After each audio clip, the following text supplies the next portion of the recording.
या घटनेनंतर पुण्याचे पोलीस आयुक्त गुलाबराव पोळ यांच्याकडून अधिक माहिती जाणून घेतली। आमचे प्रतिनिधी नितीन पाटोळे यांनी ती आपण पाहूया।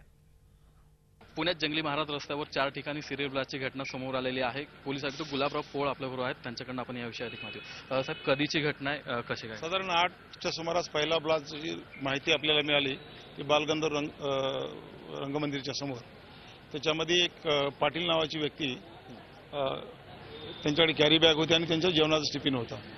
ते बालगंधर्वच्या समोर उपोषण चालू आहे। श्रीयुत अण्णा हजारेंचे जे दिल्लीमध्ये उपोषण चालू आहे त्या सपोर्ट करता या ठिकाणी हंगर स्ट्राईक चालू आहे। त्या ठिकाणी गेले होते।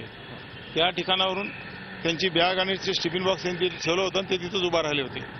तिथून ते 10 मिनिट थांबले आणि निघाले, पण निघाल्यानंतर त्यांच्या जी बॅग होती त्यांना हेवी वाटत होती, म्हणून ते इथं गंधर्व रंगमंदिर समोर आल्यानंतर त्यांनी ते उघडून पाहण्याचा प्रयत्न केला असता त्यात सुतवी फटाक्यासारखा त्यांना आवाज आला आणि त्यात ते छऱ्याची त्यांच्या पोटाला किरकोळ जखम झालेली आहे। सर, अजूनही काही ठिकाणी स्फोट झालेत, किती स्फोट आहेत? खूप याशिवाय आणखी 3 ठिकाणी स्फोट झालेला आहे। एक मॅकडॉनल्ड आउटलेट आहे जवळ इथून जंगली महाराज रोडवरती, तिथे कचराकुंडीमध्ये झाला।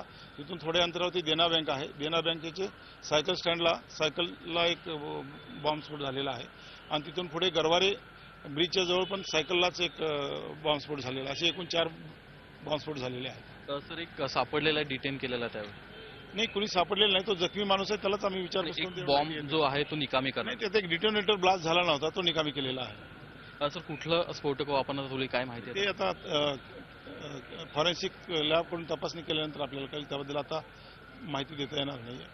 सर, एकाच रस्त्यावर 4 बॉम्ब स्फोट झालेत, एका पाठोपाठ एक, काय काय संशय, काय अंदाज आहे? नाही, हे लो इंटेन्सिटी ब्लास्ट आहे, यामध्ये टेररिस्ट अँगल दिसत नाहीये, हे मिसिव्ह दिसते, जेणेकरून लोकांच्या मनामध्ये काही भीती निर्माण करावी आणि त्यातून प्रशासकीय अडचण निर्माण करावी, अशा प्रकारचा हा उद्देश दिसतो। जनतेला आमचं एवढंच प्रशासनाच्या आणि पोलिसच्या वतीने सांगणं आहे की त्यांनी पॅनिक होऊ नये, अफवावरती विश्वास ठेवू नये, त्यांचे दैनंदिन कारभार त्यांनी नेहमीप्रमाणे चालू ठेवावे।